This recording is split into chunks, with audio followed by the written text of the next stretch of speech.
Hello, everyone. We're going to be doing something a little different today. I'm going to be telling you a special story from the world of Home Somewhere Else. This is a short story that revolves around Dusan, Kathy, and Thony, or more specifically, Dusan. And this is a whole different father than the one that we were introduced in, the one that beat up Kathy, Thony, and Chad. So yeah. So without further ado, let us begin the play.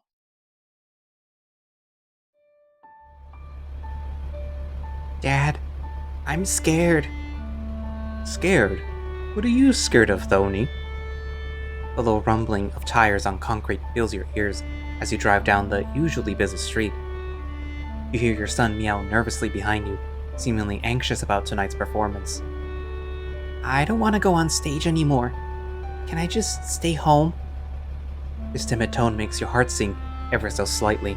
Something about your son's anxiety seems out of place. You adjust your rearview mirror, looking at the small kitten tightly hugging his book bag in the back seat. Thony, didn't you want to be in the play?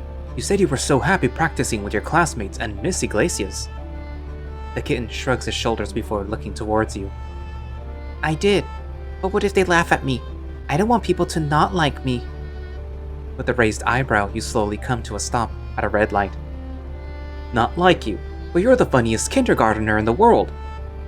The kitten's eyes seem to widen at your response, seemingly surprised by your compliment. I am? The light turns green as you press on the pedal, laughing at your son's sudden change in attitude. Absolutely, you're amazing at making jokes. You always make me and your mom laugh, and who doesn't love your smile? The kitten's anxiety seems to fade away for a second before he returns to a bundle of nerves. But what if they laugh at me on stage? What if I mess up? What if I trip and fall? Before you can respond, you turn into your driveway. You unbuckle your seatbelt and turn to face little Thony. Little man, you need to relax, okay? You've been practicing for weeks and Miss Iglesias says that you're a natural on stage. You just need to focus and believe in yourself. Before the kitten can respond, you open your door, step out, and open Thony's door for him. Your son steps out with a lukewarm attitude, slouched over with his book bag lazily draped on his shoulder. You're not sure what would lift his spirits. You haven't seen him this nervous since his first day at pre-K. He's only 5 years old and already has a full-fledged personality, one that seemingly includes anxiety despite him being so young. Buddy, look at me, please. You meet the kitten who's already at the front door. I know I shouldn't make you do this, and if you really don't want to, you don't have to. But you just can't hide from your fears. You unlock the front door and let the kitten in, who takes off his bag and leaves it on the floor. Kathy, we're home. You sigh as you undo your tie, or your leash as your colleagues call it. You sit down on the couch across from Thony, who sits there as if he's on death row.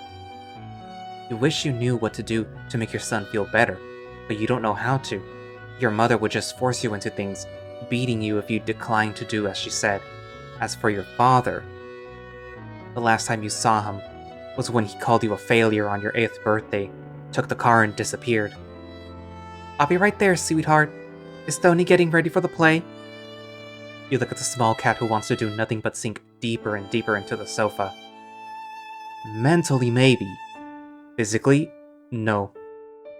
You hear a set of footsteps coming down the wooden corridor, a familiar scent making you turn around to see her. You look like you need a drink, handsome.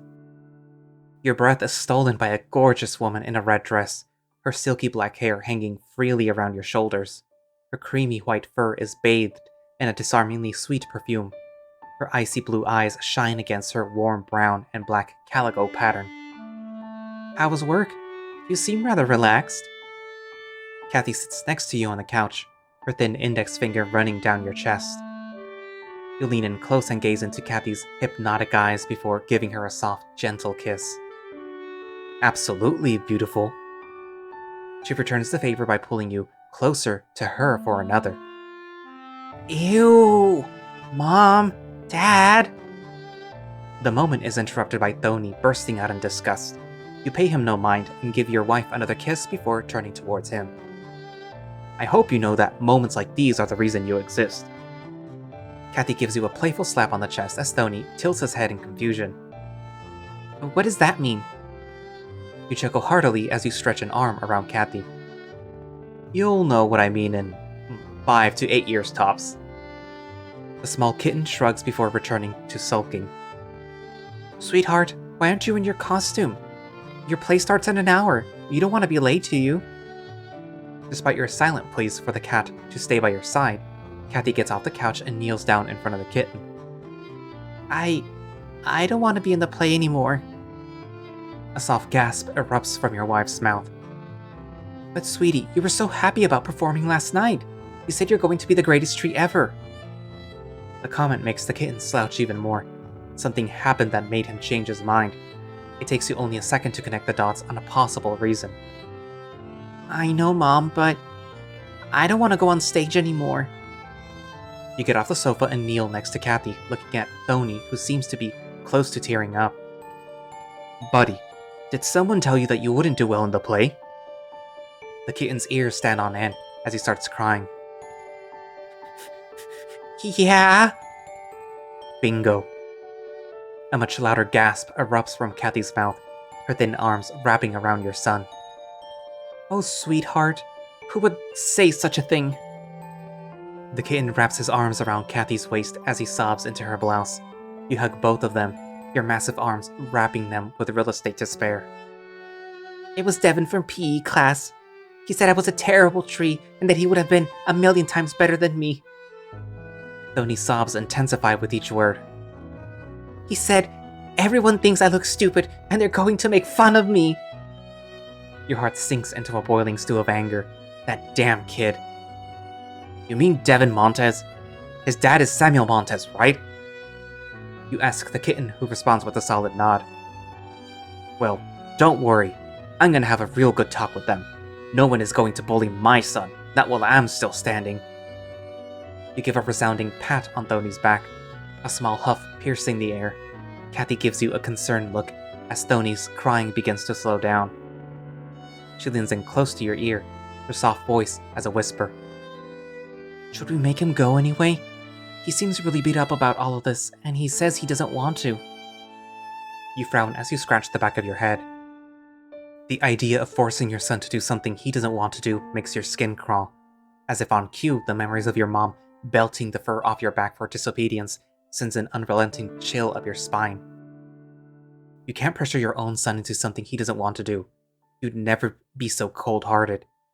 But in the same vein, the idea that some kid would successfully belittle your son out of something he was excited for is unconscionable. If Thony doesn't want to go and play the part he has been training for, the damn Devin kid wins. As you measure the two options, a stroke of genius makes your eyes widen.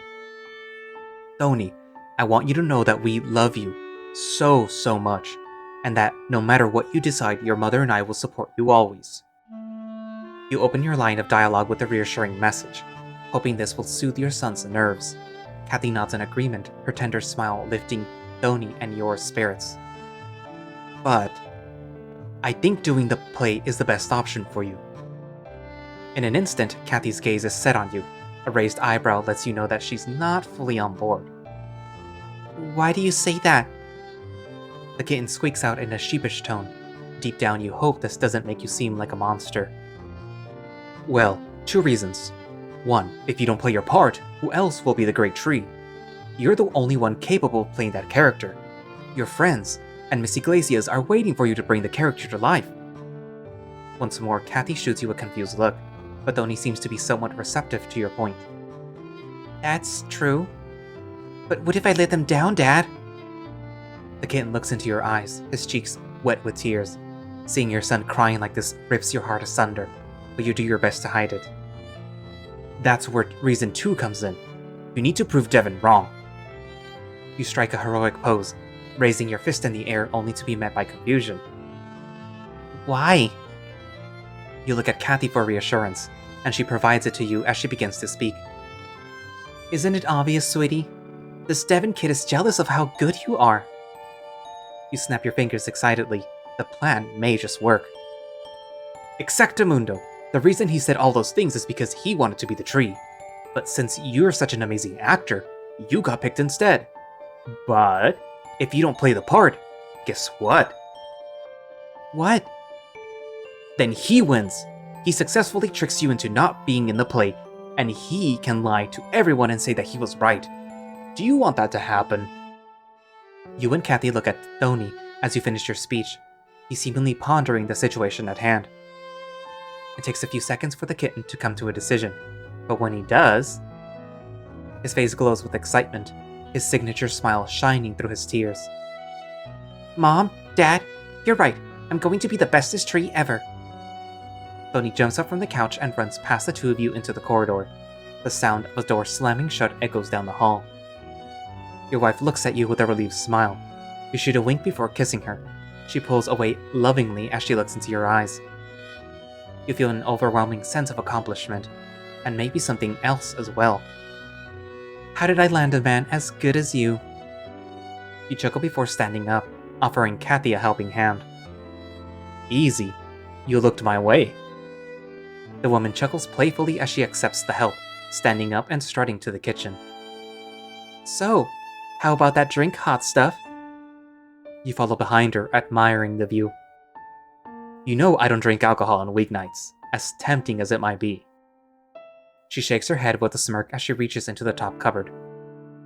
Who said anything about alcohol, stud? I wanted you to try my coffee recipe I've been working on.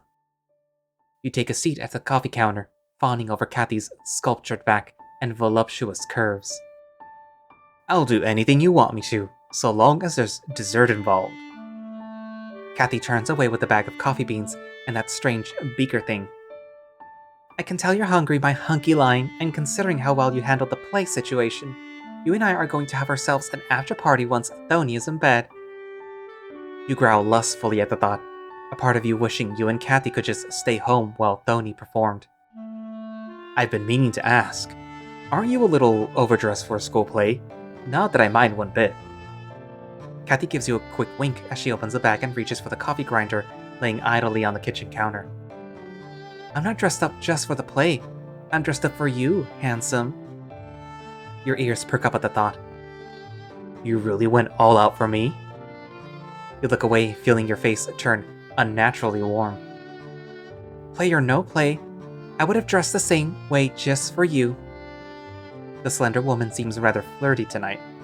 Maybe you're not the only one in the mood. A hefty chuckle leaves your throat as Kathy nestles a coffee filter into the flask's lid. She pours the ground coffee into a paper filter. So, coffee, huh? Your empty question is met by a confused smirk from Kathy, letting the boiling water from the kettle slowly pool onto the coffee grounds. You watch as the dark brown liquid drips into the bottom of the glass, releasing a savory aroma that warms your heart. Ah! Honestly, honey, the scent is my favorite part. Your wife smiles as the kettle is finally emptied. I know you big, buff men like your coffee black, but for me, my favorite part is adding different flavors. Once the water stops dripping from the coffee filter, she removes the paper filter with the grounds and places it to the side. With your favorite mug in hand, your wife pours the freshly made coffee into a ceramic cup. Kathy turns around and grabs some ingredients from the cupboard before coming back and placing them on the kitchen counter. So baby, hear me out. How about instead of just milk and white sugar, we add some honey, brown sugar, and hazelnut cream instead? The thought of such a concoction seems very different from what you'd normally drink in the mornings. You scratch your head before nodding. Let's give it a try, but don't make it too sweet, please. Kathy's eyes glisten as she mixes the ingredients together, seemingly ecstatic that you're agreeing to try her recipe. With a smile on her beautiful face, Kathy hands you the finished drink. The once strong scent has changed into a sugary aroma. Here you go, my handsome stud. Give me your honest opinion, please. The cat seems to swoon as you receive the mug and take it to your lips, taking a cautious sip as to not burn yourself. The taste is nice, but overpowering. You continue to sip the sugary drink before coming to an assessment. It's good, but it's a bit too sweet. I think adding something else to balance it out would be nice. It's missing a small tang. Despite your critique, Kathy nods and accepts your suggestion. Good point, love. I think I put in too much brown sugar, but how to balance it out? Both of you scratch your chins before Kathy lights up. Mint! Want to try it with mint? The idea sounds pretty solid. You hand her your mug, which promptly has a piece of ground mint added to it. You swish the cup around before taking a sip. Needless to say, the mint is just what it needed. Oh yeah, now we're talking, baby. This is pretty good. Still a little too sweet for my taste, but really nice. Those words make Kathy come around to the kitchen counter and give you an enthusiastic hug. Oh, thank you for trying it, honey. I agree that maybe I should tweak the sugar amount, though. With a hefty gulp, you finish off the mug and hand it to Kathy, smiling with that pleasant warmth in your stomach. Honestly, baby, I think you're onto something with that recipe. I wouldn't mind drinking that every morning. You get up from the chair as you hear a set of feet coming down the hallway. Hey baby, I think Thony is ready. You both face the hallway, excited to see the small kitten in his costume. Ta-da! What do you think? Thony stands there timidly in his tree costume. Absolutely adorable. You can't help but smile as Kathy kneels down to Thony's level and starts squishing his cheeks. Oh honey, you look so cute. You're the cutest little tree I've ever seen. Your son squirms in defiance as Kathy smooches him, seemingly upset to be smothered in love. Mom, you're gonna wrinkle my branches. You join in and ruffle Thony's hair, smiling gleefully at your son's petty torment. I agree with your mom. You're so cute. This makes the kitten blush even more than before, looking away with a boyish pout. You guys are so mean to me. Before you and Kathy can smother the kitten in kindness, a small buzzing from your phone breaks the mood. You check your phone to find that there's less than half an hour until the play starts. We gotta get going. It'll be good to try and practice with your classmates, okay? The kitten nods as he adjusts his costume. Yes, Dad. Kathy gives a quick smooch to Thony before heading towards the front door. Your wife grabs her purse and opens the front door, stepping out and holding it open. You get behind your son and usher him towards the exit. Once you three are outside of the house, the kitten gleefully opens a car door and... he's too big to get inside. Oh crap, Kathy, what do we do? You look towards your wife, who gives you a confused smirk. What do you mean? We just need to get the costume off. A part of you has a feeling that this is easier said than done. Thony scurries back to the two of you, his arms extended outwards in a T-pose. Mom, I don't think I can take off the costume by myself. With a confident nod, she goes over and begins to unzip the upper part of the costume. Sadly, you were right. Kathy fiddles with the metal zipper, but it seems to be stuck in place. Baby, we need your man strength. Can you try and undo the zipper? You grimace at the thought of ripping something, but reluctantly you give it your best shot. To the dismay of everyone, the costume remains firmly in place. So, who wants to go for a walk? You look at Kathy and Thony, who seem surprisingly open to the idea. Little did they know that you were joking, but the idea isn't too bad considering the cool weather. Well, let's get going then. Thony leads the way, walking towards the park where he is sure to blend in with his evergreen brethren. Once the three of you are past the stone entrance, you take a deep breath and take in the beautiful surroundings. Kathy seems to be in a serene mood as well, reaching to your side and grabbing your hand. Maybe Thony's costume mishap was a blessing, my dear Dusan. We haven't been here together in so long. You nod and bring her close, wrapping an arm over her shoulders. I agree, my loving Kathy. This place is really nice and calming. Maybe we should visit more often. We can try and recreate our third date. You chuckle nervously as the woman gives you a sour look. Dusan? She elbows your ribs lightly. Oh, come on. I'm sure there aren't too many people here at night. Your comment is followed by a harder jab this time, making you burst out in a nervous laughter. As fun as that was when we were younger, the last thing that we need is to get in trouble. You nod in agreement. Yeah, I know, but you gotta admit, those days were pretty crazy. Kathy shoots you a coy wink before the three of you finally reach the long wooden bridge. Thony scurries across like a tree out of a fireplace. Kathy follows behind, merrily pulling you along. You're grateful for their persistence because a part of you wouldn't mind just sitting on the stone benches and taking in the scenery. The minutes go by like seconds, and after mindlessly walking through the park lookout point, you can finally see the school close by. Dad, what time is it? You snap out of your pleasant autopilot and pull out your phone. Nice, we still have 15 minutes until the play starts. Let's get inside real quick. Are you excited, son? The kitten flashes you a now confident smile. Yeah, I can't wait! Your heart is filled to the brim with a loving warmth, ecstatic to see Thony's mood turn a quick 180. The school is absolutely buzzing with activity with a myriad of parents and students seemingly excited about tonight's events. Thony, over here, sweetie! Thankfully, as you pass through the event, a friendly woman is holding the school's doors open. The short, stout Yorkie woman waves her hand in the air, getting your son's attention as he sprints over in his tree attire. Hi, Miss Iglesias. Are we too late?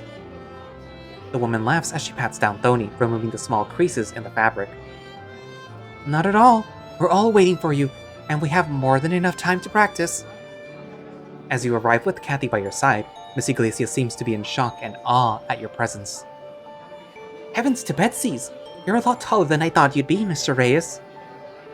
You loom over the petite woman, recognizing her voice from the phone calls you've had with her and Thony's other professors. And a lion, too! You flash the woman a friendly, toothy smile. If Thony's anything like me, he's going to be pretty tall as well. Your grin seems to put the poor woman on edge. She looks as if she's about to faint. Yes, Mr. Reyes. That will be something to see. Kathy steps next to you, causing Miss Iglesias' eyes to light up. Oh my goodness, Kathy. You really outdid yourself. The two women go in and hug each other, seemingly giddy with each other. You notice the small dog's mouth go close to Kathy's ear.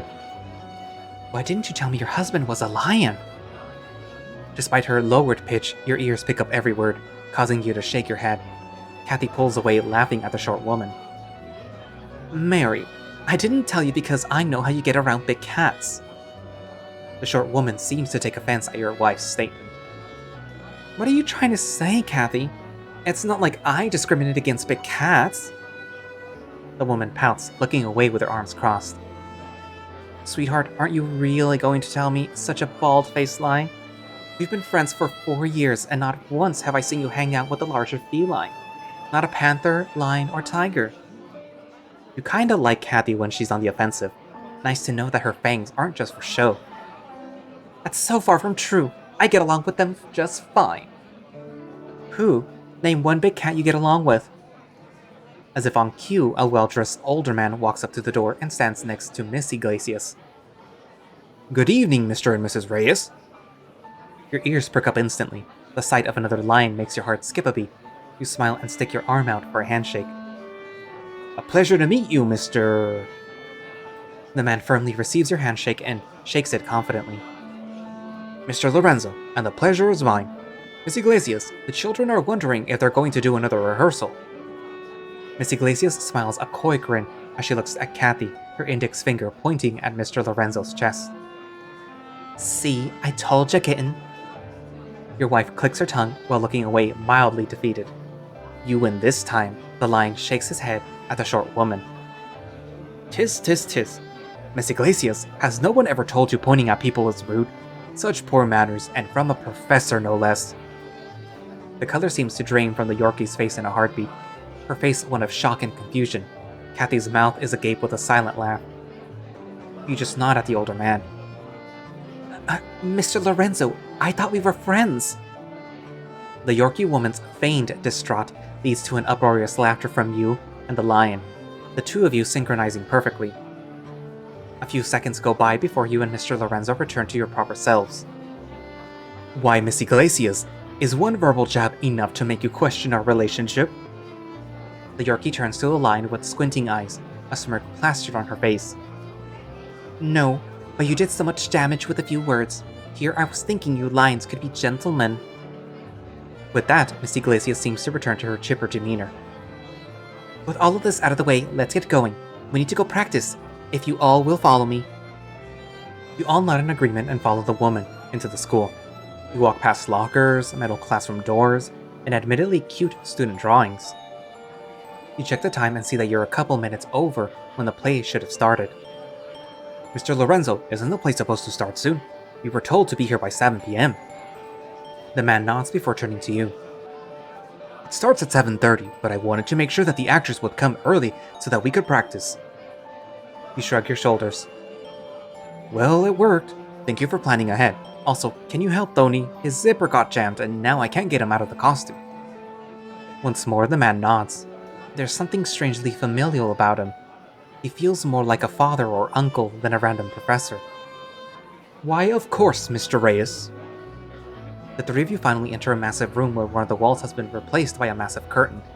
The kids are all congregating in a clump of a group, all dressed up as different characters. They all turn around to face you, some of them excitedly running to your group.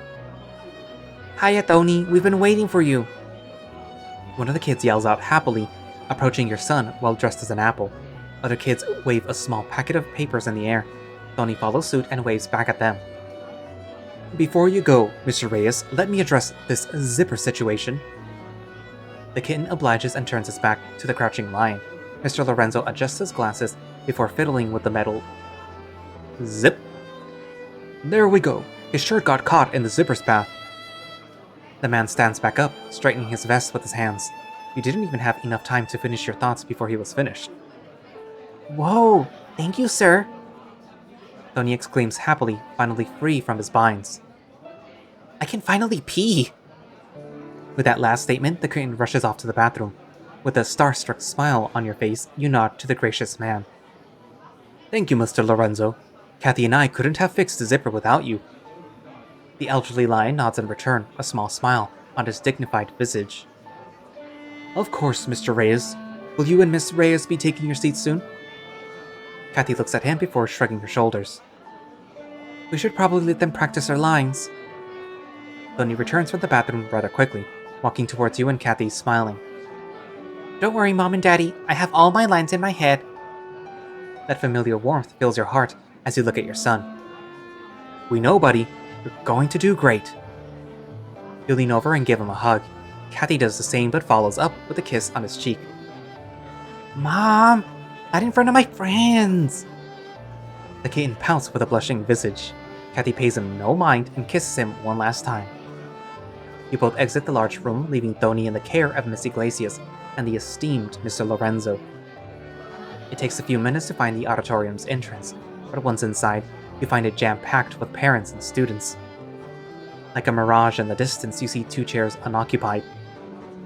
You grab your wife's hand and briskly walk towards the seat, making it there without contest. You look at the parents sitting next to the seats, a nervous smile on your face. Is it okay if we sit here? You're not holding these for anyone, are you? The man pats the chair next to him, inviting you to take a seat. Thank you, thank you. You sit down on the seat closest to the man as Kathy sits down and nestles close to you. Oh, honey, I'm so excited. The woman purrs as she holds onto your arm. You turn over and give her a smooch. I am too. I'm just glad we got Thony's confidence back up again. I can't believe some kid managed to talk him out of something he loved. Kathy grumbles in agreement before returning to a softer tone. Well, kids can be mean sometimes. I think Thony may also have some self-esteem problems. You shrug your shoulders, a disappointed sigh leaving your maw. I guess, but he's so young. He's only 5 years old. I'm just glad to see that he does have friends here. Those kids and his professor were really happy to see him. The two of you smile, Kathy more so. Thony wasn't the only one who has friends here at his school. With a raised eyebrow, you shoot Kathy a confused look. I'm talking about you and Mr. Lorenzo, honey. An audible "ah" slips your mouth. Yeah, it's nice to meet another lion. Seeing him was like seeing a miracle. Plus, he's so well dressed too. Your wife laughs appreciatively, content by your newfound brethren. I agree. It's nice to see two big lions getting along so well.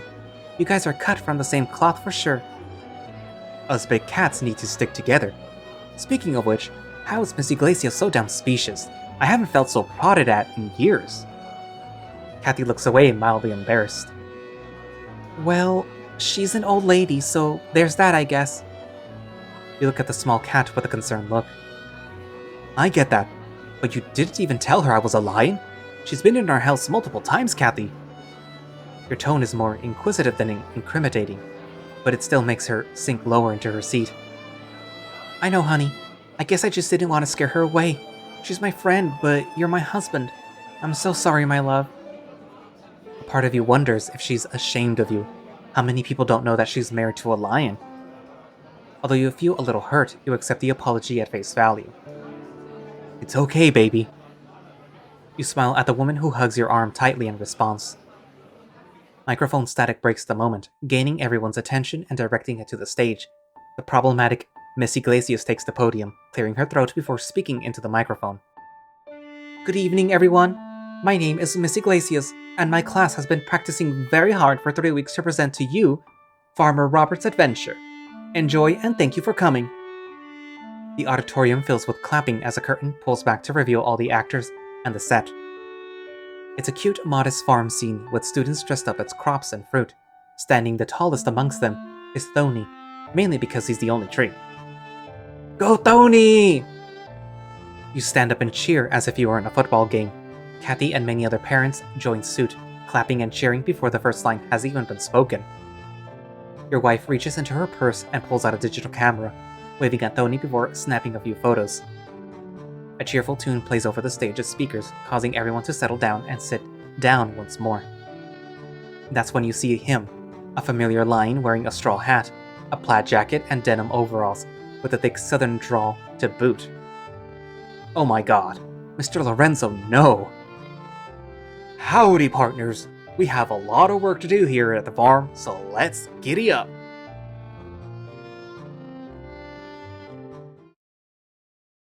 And there you have it. That was the play. So obviously you can tell that this Dusan actually loved his wife and Thony and wouldn't hurt them. In fact, he would probably hurt people that hurt him. So the story takes place 5 years before the actual Home Somewhere Else story. So it's curious to see. Well, it would be curious to find out what exactly, turned Dusan into the man that he is now, compared to the man that he was in the past. So yeah, I guess we're gonna have to wait and see if that is ever revealed. I'm pretty sure it will, but yeah. Anyways, well, I guess that's it for now, and thank you all for watching/listening. If you would like to play Home Somewhere Else yourself, or get early access to any of the other stories somewhere else, which are the short stories, then you can subscribe to the Home Somewhere Else Patreon. And if you do, you also get early access to Home Somewhere Else builds. And I guess that's it for now, and I will see you guys in the next video. Bye-bye!